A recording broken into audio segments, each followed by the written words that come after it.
তুমি কবুল করো, ইনশাল্লাহ দেখবেন ওই একটা সেজদা যদি কবুল হয়ে যায় আল্লাহ পাক আপনার সব গুনাহ মাফ করে দিবেন ইনশাল্লাহ। নামাজটা ছাড়েন না, যত পাপ করছেন করেন, আমি বলি নামাজ ছাড়েন না, ইনশাল্লাহ একদিন নামাজই আপনাকে পাপ থেকে বের করে আনবে ইনশাল্লাহ।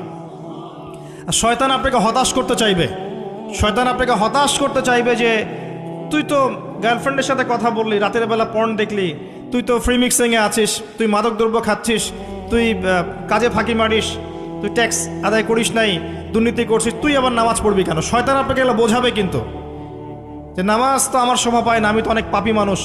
এই ধোকায় পা দিবেন না, আপনি নামাজ কন্টিনিউ করতে থাকেন, ইনশাল্লাহ আল্লাহ পাক আপনাকে পাপ থেকে বের করে আনবেন ইনশাল্লাহ।